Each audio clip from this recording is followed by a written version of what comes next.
नमस्कार and welcome to all of you in global lookout. दोस्तों, मैंने पहले ही एक वीडियो आप लोग के लिए बनाया था जिसमें मैंने आप लोग को बताया था कि कैसे चाइना की कार मेकिंग कंपनी BYD, जिसको चाइना की आप लोग एक तरीके से कह लो टेस्ला ही कहा जाता है, और इस साल अगर आप लोग देखो, इस साल या फिर लास्ट ईयर के साल में, तो टेस्ला से ज़्यादा कार बेचने वाली ये जो कंपनी है वो बन गई है।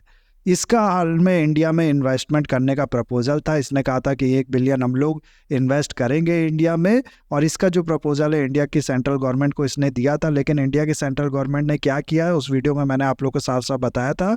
आई एम श्योर वो वीडियो आप लोग ने देखा होगा, और नहीं देखा तो उसको जाके आप लोग देख लेंगे तो और इसके बारे में आप लोग को पता चल जाएगा। मैं यहाँ पर ये बता देता हूँ कि इंडिया ने ये जो प्रपोजल है इसको सरासर मना कर दिया कि ये इन्वेस्टमेंट हमको नहीं चाहिए, अपना पैसा आप अपने पास रखो। उसके बाद फिर चाइना के जो मोबाइल मैन्युफैक्चरिंग कंपनीज है उनके साथ भी इंडिया ऐसा ही कर रहा है। उनको भी आप लोग कह सकते हो कि अपनी जो इकोनॉमी है उसमें पार्टिसिपेशन करने से रोक रहा है, यानी कि आप लोग कह सकते हो कि इंडिया की जो मार्केट है उसका फ़ायदा नहीं उठाने दे रहा है, अपने प्रोडक्ट इंडिया में बेचने नहीं दे रहा है। ऐसा चाइना का भी कहना है और इंडिया की तरफ से भी ऐसा कुछ देखने को मिला है। मैं खुद भी ऐसा कह सकता हूँ आपसे कि थोड़ा बहुत इंडिया की जो गवर्नमेंट है उसने क्रैकडाउन करना शुरू किया है चाइनीज़ कंपनीज पे। फिर चाइना के जो ऐप्स थे वो भी आप लोग ने सुना ही होगा। ऐप्स को बहुत पहले से इंडिया ने बैन कर रखा है, बहुत से चाइनीज़ ऐप्स को बैन कर रखा है। इन्हीं सब चीज़ों के बाद अब एक और सेक्टर आप लोग कह सकते हो कि इंडिया गवर्नमेंट के इसी टारगेट में चाइना की जो कंपनीज है उनको इंडिया की इकोनॉमी से बाहर रखने के टारगेट में आ चुकी थी, जिसका नाम था टेलीकॉम सेक्टर। दरअसल हुआ क्या था कि एक टाइम पे चाइना की जो कंपनीज थी ना टेलीकॉम सेक्टर में, वो बहुत बड़ा शेयर रखती थी इंडिया के मार्केट में। आगे मैं पूरा आप लोग को बताऊंगा इसके बारे में। लेकिन फिर इंडिया की गवर्नमेंट ने इनको बाहर निकालना शुरू किया, और आज के टाइम पे आप लोग कह सकते हो कि बिल्कुल नहीं, इनका जो शेयर है इंडिया के, जो आप लोग कह सकते हो कि ये नेटवर्क है, टेलीकम्युनिकेशन है, इसमें जो इनका शेयर है वो बहुत कम हो चुका है। दो बड़ी कंपनी चाइना की ZTE और हुआवे, इन दोनों ही कंपनीज में चाइना की जो गवर्नमेंट है उसके शेयर भी है। एक तरीके से PSU ही है, ये समझ लीजिए आप। चाइना की जैसे इंडिया में PSU होता है ना, वैसे ही चाइना में ये भी सेंट्रल गवर्नमेंट की कंपनी है। ये दोनों आज के टाइम में, जैसा कि मैंने आप लोग को बताया, कुल खत्म हो चुकी है इंडिया से, और एक टाइम में बहुत बड़ा ये शेयर रखती थी इंडिया की मार्केट में।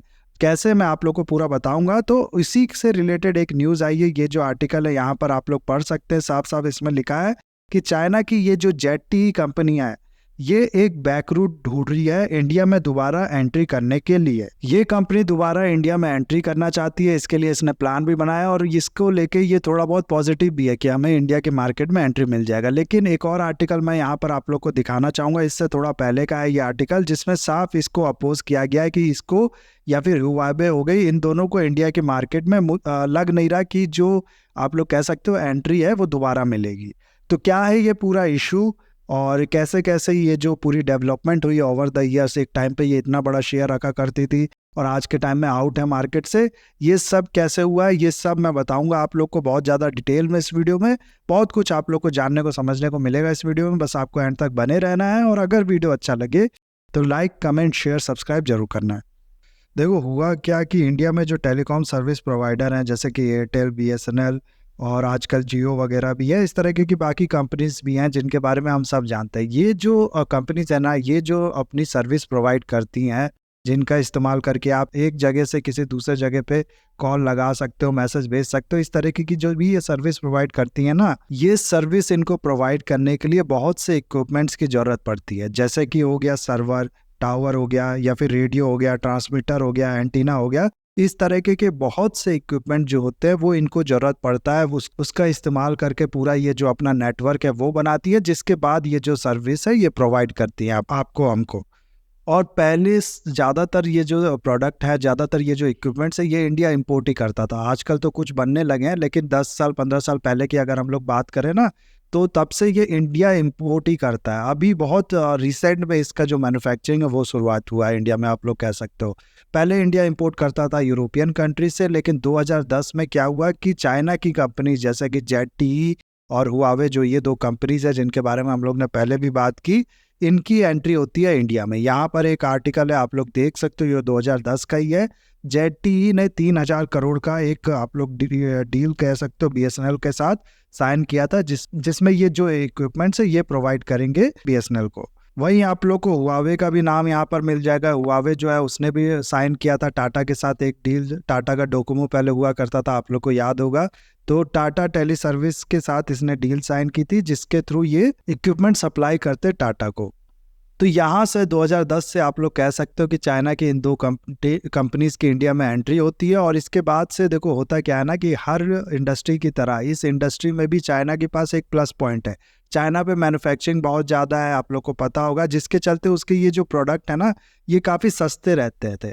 जो भी ये इक्विपमेंट्स वगैरह जो इसमें लगते थे ये सर्विस प्रोवाइड करने के लिए, ये चाइनीज़ इक्विपमेंट्स जो थे ये यूरोपियन के कंपैरिजन में या साउथ कोरिया के जो कंपनीज है उसके कंपैरिजन में काफ़ी ज़्यादा सस्ते रहते थे। और चाइना के कुछ अनइथिकल एम्बिशन भी थे, जिसके चलते वो सस्ता बेचता भी था जानबूझ के भी। और इंडिया की जो भी ये कंपनीज है आप लोग कह लो, जैसे कि एयरटेल हो गया, बीएसएनएल हो गया, जियो हो गया, आइडिया, वोडाफोन हो गया, ये इतनी कंपनीज है ना, कोई भी कंपनीज की तरह इन कंपनीज को भी नॉर्मल सी बात है चाहिए था प्रॉफिट। और ये प्रॉफिट इनको मिलता अगर ये सस्ते इक्विपमेंट जो है वो कहीं से अफोर्ड कर पाती तो। इसीलिए इन कंपनीज ने क्या किया कि यूरोपियन कंपनीज को छोड़ के जो चाइनीज़ इक्विपमेंट सप्लायर हैं उनसे इक्विपमेंट खरीदना शुरू कर दिया। जिसके चलते हुआ क्या कि धीरे धीरे ये जो यूरोपियन कंट्रीज थी ये इंडिया से बाहर चली गई। और इसके बाद अगर आप लोग देखो तो चाइना की ये जो कंपनीज थी इनका मार्केट शेयर इस लाइन में जो टेलीकॉम इक्विपमेंट्स होते हैं इस लाइन में बहुत ज़्यादा हो गया। अराउंड 87% का मार्केट शेयर इनका हो गया था 2014 में। और यूरोपियन कंपनीज कह लो आप लोग या फिर साउथ कोरिया की जो कंपनीज थी ये कह लो, ये ऑलमोस्ट वाइप आउट ही हो चुकी थी इस टाइम तक। तो 2014 एक तरीके से आप लोग कह सकते हो कि पीक ईयर था, जब चाइना ने काफ़ी ज़्यादा इन्फ्लुएंस इस लाइन में, काफ़ी ज़्यादा मार्केट शेयर इस लाइन में कमा लिया था। लेकिन फिर हुआ क्या कि धीरे धीरे अलग तरीके की न्यूज़ें जो है वो आने लगी। न्यूज़ें जैसे कि चाइना की इन कंपनीज के थ्रू चाइना जो है वो स्पाइंग कर रहा है, चाइना के ये इक्विपमेंट्स इंडिया के नेशनल सिक्योरिटी के लिए बहुत ज़्यादा खतरनाक है, इस तरीके की बहुत सी न्यूज़ें जो है वो आने लगी थी। यहाँ पर एक न्यूज़ है, ये देख सकते हो आप लोग। और सिर्फ इंडिया ही से नहीं, बाकी भी कंट्रीज़ में अगर आप लोग देखोगे ना तो वहाँ से भी इस तरीके की न्यूज़ें जो हैं वो आने लगी थी। और ये कुछ नया नहीं हो रहा था, 2010 से पहले से भी अगर आप लोग देखो ना तो इंडिया ने चाइनीज़ कंपनी को रोक के इसीलिए रखा था, चाइनीज़ कंपनी को जल्दी एंट्री नहीं दी थी अपने मार्केट में, क्योंकि इसी चीज़ का खतरा था कि वो इसका इस्तेमाल करके स्पाइंग कर सकता है, इंडिया की जो नेशनल सिक्योरिटी है उसके लिए खतरा बन सकता है। लेकिन किसी भी तरीके से फिर परमिशन इनको दी और जो डर था वही हुआ। 2015 से इस तरीके की न्यूज़ें आने लगी कि हुआवे ने बीएसएनएल का जो नेटवर्क है उसे हैक कर लिया, या फिर इस तरीके की बाकी चीज़ें भी जो थी वो आने लगी। और दूसरा आप लोग को पहले भी मैंने बताया, ये हुआवे और जेटी जो दोनों ही कंपनीज है ना ये चाइना की गवर्नमेंट की कंपनीज है, आप लोग कह सकते हो। तो ऐसे में ये जो शक है, ये जो खतरा है और भी ज़्यादा बड़ा होने लगा। और धीरे धीरे फिर इस न्यूज़ के बाद हुआ क्या कि 2018 में, एग्जैक्ट 2018 में कहना ठीक नहीं होगा, इससे इस साल के आसपास के साल में आप लोग को याद होगा कि एक तरीके से यूएसए और चाइना के बीच में, या फिर दुनिया भर की कंट्रीज जो है वेस्टर्न कंट्रीज खासकर से, ऑस्ट्रेलिया भी हो गया, उसके और चाइना के बीच में एक तरीके से टेक वॉर छिड़ गया था। हर जगह से इस तरीके की न्यूज़ आ रही थी कि चाइना की ये जो टेलीकॉम कंपनीज है ये नेशनल सिक्योरिटी के लिए खतरा है, ये स्पाइंग करती हैं, इनको लेके मतलब और बहुत सी इस तरीके की जो चीज़ें हैं वो आने लगी थी। इसीलिए इंडिया ने भी 2018 में, आप लोग को पता होगा कि 5G के जो ट्रायल्स है वो शुरू किए थे, जिसमें से चाइना की इन कंपनीज को, हुआवे हो गया या फिर जेटी हो गया, इन दोनों को ही इन्विटेशन नहीं दिया था। बाकी अगर आप लोग देखो तो यूरोप की कंपनी जो थी जैसे कि एरिक्सन हो गया, नोकिया हो गया, या फिर साउथ कोरिया की कंपनी सैमसंग, इनको इनवाइट किया गया था, लेकिन इन दो चाइनीज़ कंपनीज को इनवाइट नहीं किया गया था। तो ये एक तरीके से इंडिया ने यहाँ पर थोड़ा बोल्ड स्टेप लिया था, जिसके बाद 2020 में आप लोग को पता होगा कि क्या हुआ है। इंडिया और चाइना के बॉर्डर पे जो क्लैशेज हैं जो आज के टाइम तक रिजॉल्व नहीं हुए हैं कम्प्लीटली, वो शुरू हुए थे 2020 में, जिसके बाद से दोनों कंट्रीज़ के बीच में जो रिलेशन है वो और भी ज़्यादा ख़राब हो गए थे। 2020 आप लोग को याद होगा कोविड का साल भी था। और तो इस साल क्या हुआ ना कि इंडिया पूरे मूड में था कि चाइना के जो भी इन्वेस्टमेंट है, चाइना की जो भी कंपनीज है, उनको कैसे इंडिया से बाहर करना है। आप लोग को याद होगा कि इसी साल इंडिया ने रूल भी निकाला था कि जितनी भी इंडिया के नेबरिंग कंट्रीज है उसको अगर इन्वेस्टमेंट करना है इंडिया के अंदर तो वो इंडिया की जो गवर्नमेंट है उससे पहले परमिशन लेगी। ये रूल इसी तरह वजह से निकाला गया था कि चाइना का जो इन्वेस्टमेंट है उसको रोक सका जाए। डायरेक्टली चाइना का नाम नहीं लिया जा सकता था, किसी एक पर्टिकुलर कंट्री को इस तरीके से टारगेट नहीं किया जा सकता था। इसलिए इंडिया ने कहा कि जितनी भी नेबरिंग कंट्रीज है वो पहले परमिशन लेंगे गवर्नमेंट से, तभी इन्वेस्ट कर पाएंगे। और ऐसे ही फिर दिसंबर 2020 में इंडिया ने टेलीकॉम इंडस्ट्री के लिए भी आप लोग कह सकते हो एक नया रूल निकाला। इसमें इंडिया ने ये कहा कि जो भी कंपनीज जो भी टेलीकॉम इक्विपमेंट सप्लाई करती हैं इंडिया के टेलीकॉम सर्विस प्रोवाइडर को, इनको ये इक्विपमेंट सप्लाई करने के लिए इंडियन गवर्नमेंट से एक टैग लेना पड़ेगा जिसका नाम दिया गया ट्रस्टेड सोर्स का टैग। यानी कि ये कंपनीज पहले प्रपोजल देंगी इंडिया की गवर्नमेंट को कि हमें ये इक्विपमेंट सप्लाई करना है, इसके लिए ये टैग हमको दो, और इंडिया की गवर्नमेंट फिर चेक करेगी कि क्या ये जो कंपनीज है इनसे सामान खरीदने से इंडिया की जो नेशनल सिक्योरिटी है उसको खतरा हो सकता है, इंडिया में जो इक्विपमेंट बेच रही हैं उसके थ्रू स्पाइंग कर सकती हैं, या इस तरीके की बाकी चीज भी इसमें किया जा सकता है। उसके बाद ये जो रूल्स लगे थे, इसके बाद से आप लोग कह सकते हो कि ये जो कंपनीज थी, जो चाइनीज कंपनीज थी, इनको ये टैग देना इंडिया ने मना कर दिया। बाकी यूरोपियन कंट्रीज, साउथ कोरिया की जो सैमसंग है इनको टैग मिला, लेकिन चाइनीज कंपनीज को टैग नहीं मिला, जिसके चलते हुआ क्या कि ये जो कंपनीज है ये इंडिया के मार्केट से वाइप आउट होने लगी। लेकिन यहाँ पर एक दिक्कत भी हुई। दरअसल हुआ क्या ना कि जो भी ये कंपनीज थी, वोडाफोन, आइडिया, एयरटेल, जियो तो नहीं, जियो ने शुरुआत से ही जो चाइनीज इक्विपमेंट मैन्युफैक्चरर्स हैं उनसे इक्विपमेंट नहीं खरीदे थे। बाकी जो भी कंपनीज है ना वो इस टाइम तक काफ़ी ज़्यादा डिपेंडेंट हो गई थी इन कंपनीज पे। और दूसरा मैंने बताया कि ये जो इक्विपमेंट जो चाइनीज कंपनी बेचती थी ये काफ़ी ज़्यादा सस्ते भी होते थे। तो ये सब चीज़ों के चलते हुआ क्या कि एक बहुत बड़ा सेटबैक लगा इन कंपनीज को, और उसके चलते देखो ना आप लोग, तो ये जो डिसीजन था गवर्नमेंट का इसका काफ़ी ज़्यादा क्रिटिसिज्म भी हुआ था।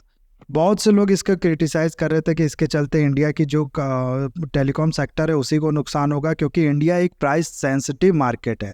लोगों को जब पैसा ज़्यादा पे करना पड़ेगा तो जाहिर सी बात है वो इसकी और ज़्यादा नहीं बढ़ेंगे। CAOI का नाम आप लोग ने सुना होगा, उसने भी गवर्नमेंट के इस डिसीजन को क्रिटिसाइज़ किया था, जिसके बाद आप लोग कह सकते हो कि गवर्नमेंट ने थोड़ा ईज इसमें दिखाना शुरू भी किया था। हुआ क्या ना कि इंडिया की जो गवर्नमेंट है ना उसने ये कहा कि ठीक है, जो भी कंपनीज पहले से चाइनीज इक्विपमेंट का इस्तेमाल कर रही हैं और उनको अगर अपडेट करना है अपने जो इक्विपमेंट्स उनने लगाए हैं, तो उसके लिए ये लोग इन कंपनीज के साथ आप लोग कह सकते हो कि दोबारा डील खरीद कर सकती हैं, दोबारा इनसे इक्विपमेंट जो है वो खरीद सकती हैं। यहाँ तक कि जेटी जो है उसने इक्विपमेंट बेचे भी थे इसके बाद भी। तो एक NOD इसको मिल गया था जेटी को, जिसके बाद आप लोग कह सकते हो कि जेटी जो है ये थोड़ा बहुत कॉन्फिडेंस भी गेन कर चुका है। इसको लगता है कि और ये इन रूट बना सकता है इंडिया में, और इसका कहना है कि हम लोग क्या करेंगे कि किसी इंडिया की जो कंपनीज है उसके साथ पार्टनरशिप करेंगे, पूरा जो डिज़ाइन होगा, पूरा जो R&D होगा वो हम लोगों का होगा, और हम लोग क्या करेंगे कि ये पूरी ट्रांसफ़र कर देंगे, जो भी हम लोग का इक्विपमेंट होगा उसका ब्लूप्रिंट ट्रांसफ़र कर देंगे इंडिया की कंपनीज को, और ये मैन्युफैक्चरिंग करेगी इसको इंडिया में ही। जिसके चलते होगा क्या कि जब हम लोग मैन्युफैक्चरिंग नहीं कर रहे हैं तो इस तरीके का खतरा जो है कि इससे स्पाइंग की जा सकती है ये भी ख़त्म हो जाएगा इंडिया का, और हम लोग अपना जो मार्केट है वो भी कैप्चर कर पाएंगे इंडिया में, और थोड़ा बहुत इससे प्रॉफिट भी कमा पाएंगे। इसीलिए जैसा कि मैंने आप लोग को बताया, इसको लगता है कि ये जो इंडियन पार्टनर है उसको ढूंढ लेगा, उसके साथ पार्टनरशिप कर लेगा, तो उसके चलते इसको ये जो टैग है ट्रस्टेड सोर्स का ये बड़ी आसानी से मिल जाएगा, और इसके चलते ये फिर बिजनेस कर पाएगा। लेकिन यहाँ मैं अगर आप लोग को बताऊं तो ये जो पूरा डिज़ाइन हो गया, पूरा जो डेवलपमेंट इसका होगा, तो उसके बाद भी चांसेस है इसमें लूप होल होने का, जिसके इस्तेमाल करके फिर से चाइना जो है वो स्पाइंग कर सकता है, आप लोग कह सकते हो इंडिया को नुकसान पहुंचा सकता है। इसीलिए बहुत से लोगों का, बहुत से एक्सपर्ट्स का कहना है कि ये चीज़ बिल्कुल भी नहीं होने वाली है, इनको दोबारा इंडिया में रूट नहीं मिलने वाला है। दूसरा यहाँ मैं अगर आप लोग को बताऊं तो इसमें खुश होने वाली बात, पॉजिटिव बात यह है कि इंडिया की जो मैन्युफैक्चरिंग है ना वो डेवलप हो रही है धीरे धीरे चाइना की कंपनीज के बाहर जाने के बाद से।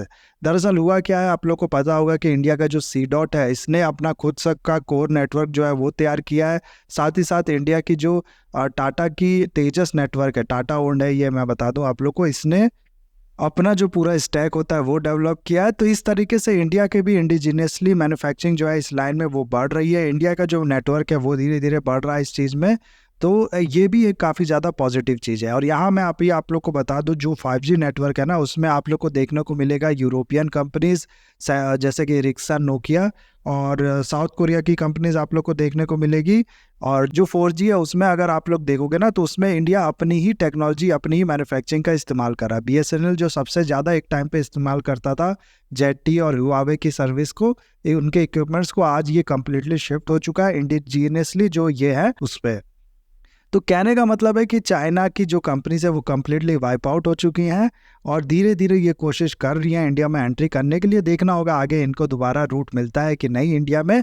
अभी के लिए पॉजिटिव बात यह है कि हम लोग खुद से अपनी जो मैन्युफैक्चरिंग है वो इस लाइन में बढ़ा रहे हैं। तो ये था video guys, I hope video आपको अच्छा लगा होगा। इसे लाइक, कमेंट, शेयर, सब्सक्राइब जरूर कीजिएगा। That's all, have a nice day, take care.